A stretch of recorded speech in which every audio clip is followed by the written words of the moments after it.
I've lived everywhere, man. In Texas, anyway.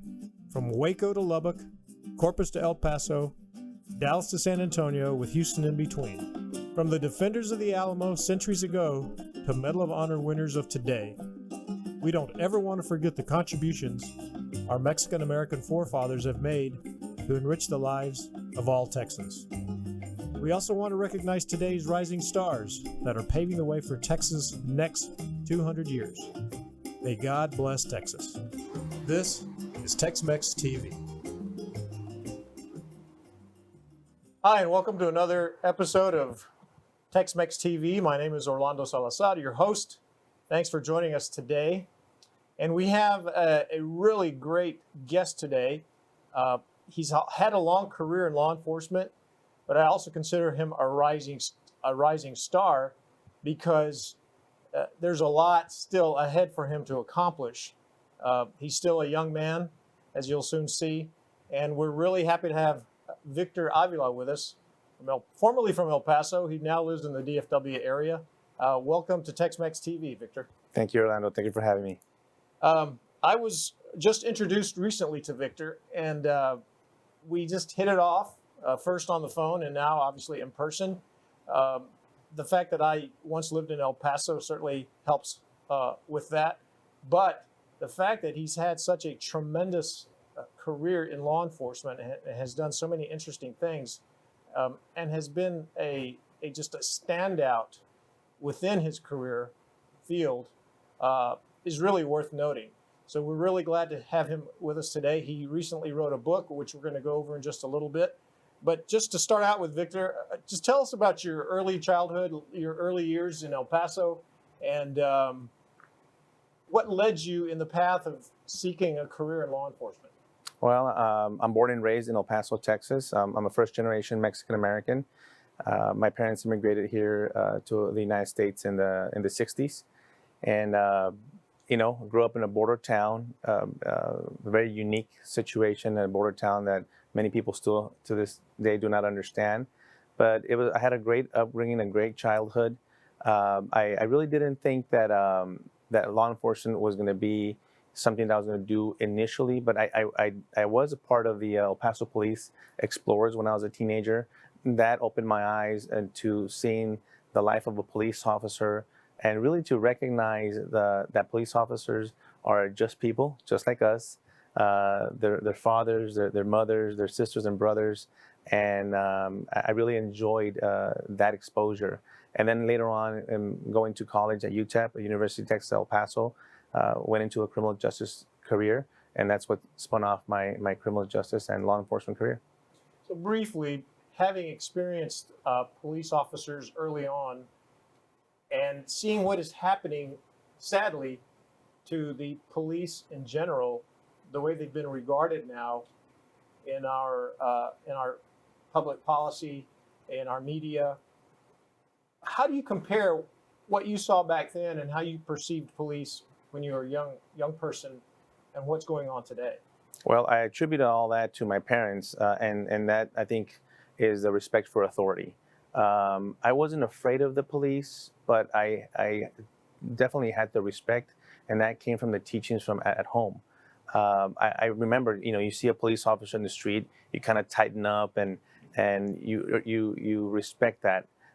And coming in contact with them, I realized that they're out there to help the public. The police are there to help, not to hurt the public, and want to do just that. And so it's a shame of what's going on nowadays, where that respect has gone in a lot of communities, and therefore you see the consequences of that with police or individuals fighting the police and not really listening to police commands, and altogether just disrespecting them. Yeah. One bad person can ruin a lot. There is no industry, no livelihood, no area in life where everyone is perfect. Sadly, when we see a quote unquote hear about a bad cop, it makes the news. There are hundreds of thousands of encounters with police officers every day around the country, and we don't hear a word because they go well. But that one that goes poorly really taints unfairly that whole career path, or that whole segment of our society. That's right. The police officers are shunned by the actions of very few. But we don't do the same for doctors. When I was going through college, I worked for a law firm, and one of the attorneys was a medical malpractice attorney, and they sued doctors. And doctors committed a lot of mistakes and sometimes caused the death of a lot of people. But the medical community and doctors were not shunned by the society. The same thing goes with teachers.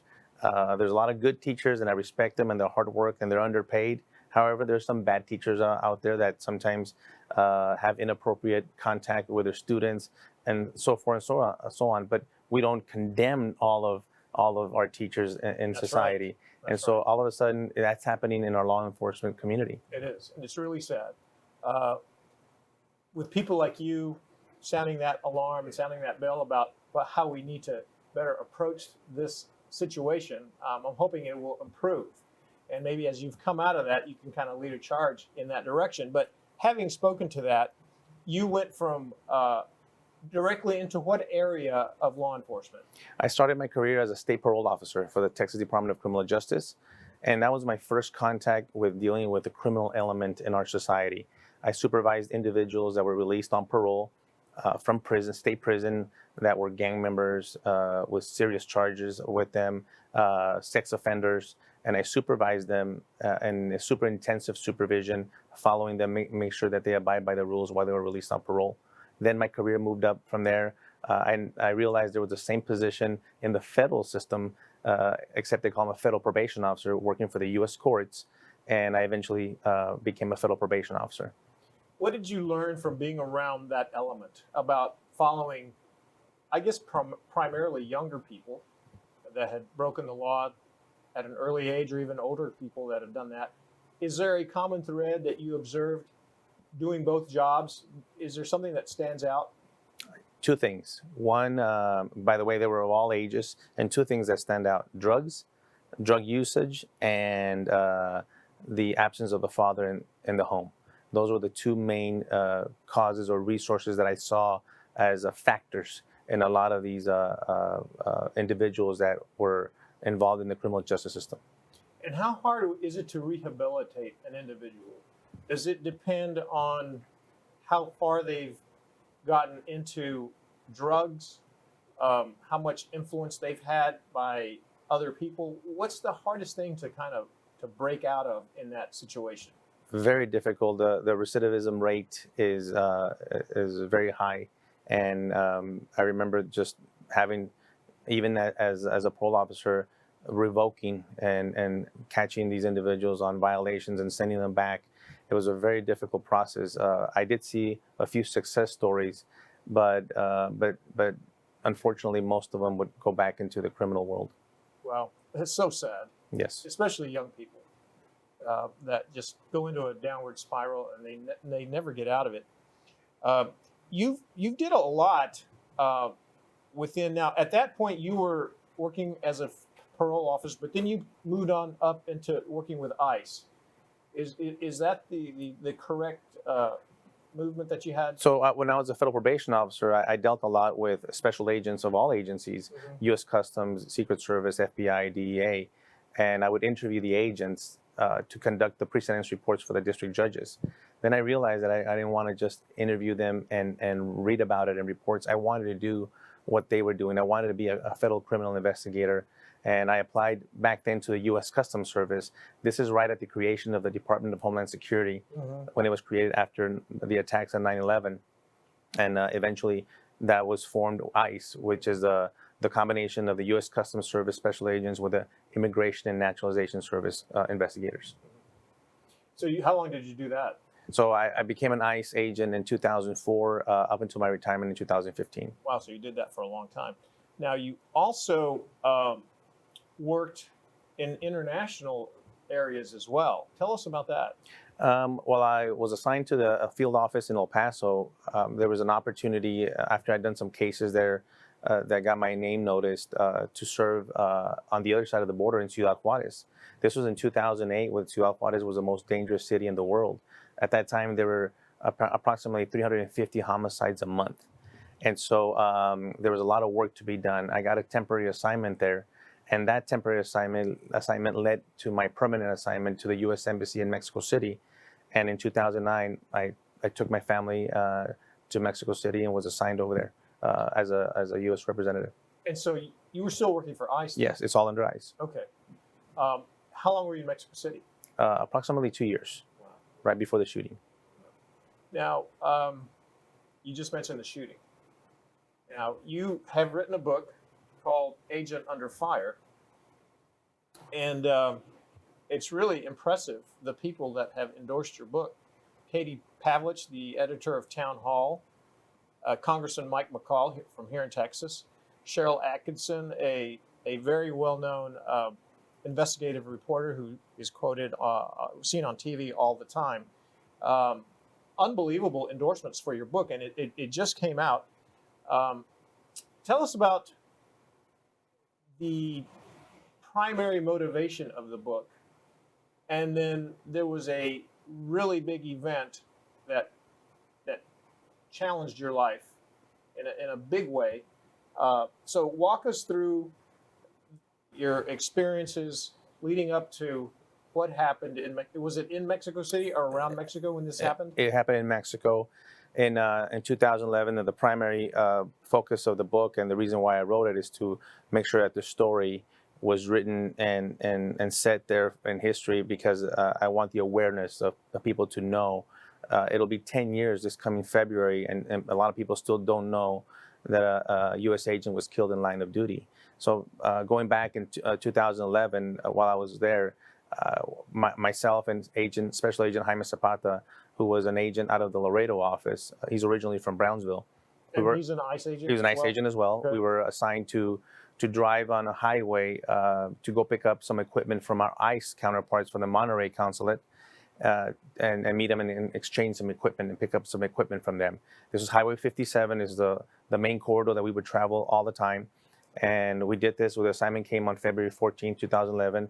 We drove out on February 15th to do this assignment. On the way back from the assignment, we were ambushed by Los Zetas cartel on that highway near San Luis Potosí. That ambush led tragically to the death of Jaime Zapata. We were shot at over 90 plus rounds. I was shot 3 times, and tragically we lost Agent Zapata, and I miraculously survived that attack.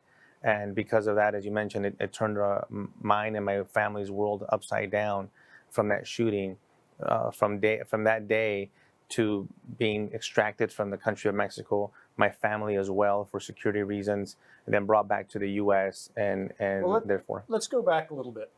So you're in Mexico, and are you traveling undercover? Are you working undercover? It's not an undercover capacity. We're not in an official undercover capacity, but we are not. We don't announce ourselves. Yeah, but you're not wearing a uniform. No. We're in casual clothing. So we are in an armored vehicle. But you're not. It's not obvious that you are a type of officer of any kind from the United States. Right. So was there intelligence leading up to this that you guys should be extra careful about traveling around Mexico? Absolutely, there was. As a matter of fact, the U.S. ambassador had issued an alert to all U.S. personnel at the embassy about 3 weeks prior, prohibiting anyone from traveling on Highway 57, whether for personal reasons or business reasons. And if you needed to drive on that highway, you needed written consent from him. And my ICE supervisors ignored that intelligence. Not only did we have that alert, but we had our own intelligence from our own counterparts in Monterey telling us there had been a lot of firefights by Los Zetas cartel with the military and with police. And we knew, that's what we did in Mexico. We knew that it was dangerous to be on there. But my supervisors and ICE disregarded all the information and still sent us on that assignment. So you're on this road that's known to be dangerous. Are you in an unmarked vehicle? It's an unmarked vehicle. It's a Suburban. It is an armored vehicle. Mm-hmm. It's issued by ICE to us, and it has diplomatic plates. That's the only different indicative that it's a different vehicle, because it has a specialty plate that's it identifies it as a diplomatic vehicle. But the Zetas know the industry. They know who the enemy is. They recognize an armored vehicle. Oh yeah. They knew that that was somebody special in that vehicle because of the way it looked. It was probably black, Dark blue. dark blue, okay, and it probably stood out a little bit on the road, but it had those tags, right? So great point, because when they forced us off the road, I shouted at them. We were at gunpoint with AK-47s pointing at us, and I shouted at them, and I, with our hands up, told them we were Americans, we're U.S. diplomats, we work for the U.S. Embassy. All of this in Spanish, and there was always some doubt that maybe they hadn't heard me before they opened fire. But in fact, you fast forward in 2017 when we had the trial in Washington, D.C., they actually testified to it, saying yes, in fact, they did hear me. They knew that we were Americans, and they still decided to pull the trigger. So the result of what happened, the lack of communicating intelligence, was there repercussions to that subsequent, or either before the trial or after the trial? To the shooters? No, to you guys, that oh. you were not given the intelligence that you should have had, or maybe given the extra protection you needed. Well, we brought that up, and we fought that, and it really was to no avail. Our supervisors, no one has been reprimanded, no one has been held accountable for those type of decisions to this date. Now, Agent Zapata? Zapata, is he the only ICE agent that's ever been killed on duty In Mexico? Yes. Yes, and there's the only agent that's been killed in Mexico, second to DEA agent Enrique Camarena in 1985. And so our agency really was not prepared, did not know what to do, first with the death of an agent, and second with a surviving agent. And so there's another whole story of the aftermath of what my family and I went through, which is not a good one, based on the inadequacies of my agency. Wow. So we have U.S. personnel move to another country to support efforts of the home country, the United Right. States, and they're not prepared to cover the full consequences of a person actually serving there and being there in the event of, anything like that even happening. Very well said. And Mexico at that time, the ICE office in Mexico City was the busiest ICE office in the world. We were overwhelmed with work. We're talking about human trafficking, money laundering, human smuggling, arms trafficking, bulk cash smuggling, you name it, child pornography. We had a tremendous amount of work and cases to try to support and investigations. And so we were understaffed, needed additional manpower, and you're absolutely right. It was not set up correctly to hold all that and move the mission forward. I mean, you were in a hornet's nest. Yes. In Mexico and in Mexico City. So you are shot when you raised up your hands and said, don't shoot us. This is who we are. You were outside the vehicle? So what happened is there was an incident where one of the shooters opened. Jaime was in the driver's side at this point, and opened Jaime's side door. And what happened, Jaime had put the vehicle in park, and it unlocked all four doors. And one of the shooters opened the door, swung it wide open, and Jaime immediately closed the door. We locked the doors immediately, but during the panic, we locked the doors. Did they come up and stand in the road with guns and make you stop? Is that what happened? Yeah, they did what we call a rolling roadblock. One SUV in the front, one SUV in the back, and pushed us off to the side of the road. Mm-hmm. And eventually they surrounded the front of the Suburban. Now, what was going through your mind at that point? What were you guys talking about? What were you saying to each other? The road to the trip to and back was great. Jaime and I had a great conversation. At that point, it was just mere disbelief. Just couldn't not believe that this actually happened. But when they had you pulled over, what were you telling each other? Okay, you do this, I do that. No, there was none of that conversation. It was Jaime was basically frozen, and he didn't speak to them at all. He didn't speak Spanish as well, mm-hmm. And so I'm the one that took and yelled at them and tried to communicate with them who we were and try to identify myself. Now, were you doing that through the window? Through the window. So I was going to say the window on my side lowered the armored window lowered about 2 inches from my side, and that's where they were able to introduce an AK-47 and a handgun, and that's what they used to open fire in there. So they introduced the guns. I raised the window, caught the barrels of both guns, and tried to wiggle at one point the handgun. And without notice, they opened fire into the cabin of the Suburban. So from the angle they had, the best shot they had was at him. Yes. Because you were kind of right next to the door. So I was here, and one of the gunshots was right here. I have a hearing loss in my left ear because of it, because I braced myself this way, and I could see Jaime get hit. And I got hit in my leg here, and I got hit here. And I see Jaime get hit on his side and his leg with the AK-47, which ended up being the shot that caused his death. Because you just bled out. He just bled out. Yeah. Okay, so this happens in an instant. Not actually an instant. This is one of those shootings. Police shootings usually do happen within seconds. This is a shooting that lasted almost two minutes. It was the initial shooting there. We tried to escape, crash the vehicle in front of us, try to get the road. I tried to get the Suburban from the passenger side back on the road, but it ended up back on the median in the middle of the road. And Jaime at that point was not responsive. And the shooters, one SUV left, but another SUV I thought was leaving, but did a U-turn, came back, parked in front of us. 2 shooters come out with AK-47s. They look at me, I look at them, and they just spray the front of the Suburban with bullets. And so the armored glass did stop those rounds from coming in. Now, did it affect the engine of the vehicle? Were you able to still go? No, it was the vehicle was disabled. The tires were all flat. They destroyed the vehicle because there was an argument that they wanted to carjack or wanted the vehicle. They destroyed that Suburban. Yeah. So how did you get help? How did you get out of there? The first call I made was to the U.S. Embassy for help. Now, was that with your cell phone? That's with my cell phone. I called the U.S. Embassy, and that's a recorded call. People could hear that online.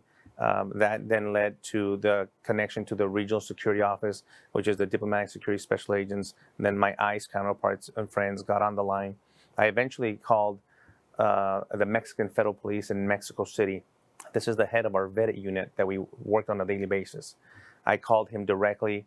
He was able to dispatch a helicopter from Mexico City. As you can imagine, the corruption in Mexico is at that point, very hard to deal who you're going to trust, right, and who you're going to talk to. And so I only dealt with very few people to get us to a rescue. So the rescue came about 40 minutes later. Wow. And did they leave you there? Did the Zetas, they just took off and left you there? Yeah, they left us for dead. Wow. Now, did you act dead?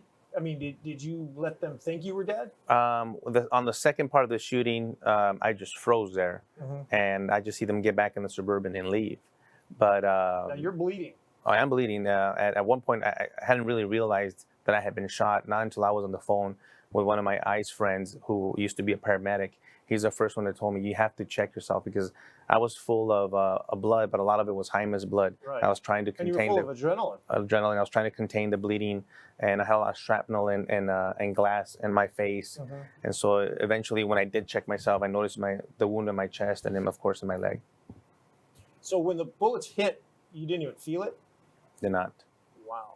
And were they AK-47 rounds? No, I got shot with a 9mm handgun, and the AK-47 round that hit was hit Jaime in the leg. So how soon did you realize he had died? Not right then and there. I was trying to keep him awake until the help arrived. The helicopter landed right there on Highway 57. They brought Jaime with me. Once we got to the hospital in San Luis Potosí, that's the first time that they separated Jaime from me. They took him to a different trauma room than me, and a short time later, a doctor came and told me that he had passed away. Now, if he hadn't bled out, would those wounds were they wounds that would have killed him? It's hard to say. I know it was a very traumatic wound, the one in his leg, but he had also been shot several times in his torso. So you're in a hospital in San Luis Potosí. Your wife finds out about this. Yes. Yeah. It was. My wife actually found out about it initially. She was at the RSO office when the call came in, and the receptionist ran down the hall saying, ICE agent Victor Avila has been shot. my wife comes out of the office and said, "What did you just say?" "Yeah, an ICE agent, Victor Avila, has just been shot. He's on the phone." And so my wife goes into, panic mode, and they had to take her away. She became ill and sick, and so there was no buffer for my wife. She found out initially that I had been shot and didn't know my condition for a while. Well, we're running short on time. Well, what an unbelievable story. So ultimately, you survived. You were well, but you said it didn't go well as far as the rest of the story. Yeah, the aftermath is a whole other story, but needless to say, I took a medical retirement in 2015, separated from the Other government than service. the hearing loss, any other physical? Yeah, effects? I have issues on my back. I get injections to deal with my hip and pain management. I'm diagnosed with PTSD, but that's under control. And so I like to talk about officer wellness a lot as well, and how important that is to deal with those type of issues as well with our police and military. Do you feel like you had been trained well enough to encounter something like that? Definitely my training kicked in. A lot of my training kicked in. I'm a black belt in karate. I think that kicked in as well. I think there was a culmination of a lot of things that helped me survive that day, but none other than God. God is the one that kept So me your here. faith. My faith. I mean, Yep. there's no doubt that God wanted to keep me here that day. Well, we're glad he did, and we thank you for writing this book. Again, you can find it on Amazon and all the Amazon, major, areas. BarnesandNoble.com. Perfect. Agent Under Fire, Victor Avila. Thank you so much for being with us today. Thank you, Orlando. And we usually have a Vaya con Dios segment, and we're going to finish today with our Vaya con Dios segment. There's a reason why he was fired on. There's a reason why Victor was attacked, because he was trying to do good, and he represented good. He represented an organization that was trying to stop evil from happening. And as believers in Christ, that's what we are doing. We should be sharing our faith. We should be telling people about what is good in this world, and that is the fact that Christ came to save us from our sins. And when you're not doing that, you're not getting attacked. Jesus said, if they hate you, and this is in John chapter 15, Jesus said, if they hate you, don't worry. They hated me first. So if you are not practicing your faith, you're not feeling that attack. Nobody's coming after you. But as we see in the world we live in today, if you practice your faith, if you try and share your faith, if you stand for truth and for something that's right, you get attacked all the time. But it's worth it, because Christ called us to stand for our faith and to stand for righteousness, which he gives us if we believe in him. So thank you for joining us today. Thank you for being with us at another episode of TXMX TV. If you have an idea for a story, send it to info@texmextv.com. We'd love to hear from you. If you have somebody that you think would be a great guest, please let us know. Until then, God bless you. Vaya con Dios.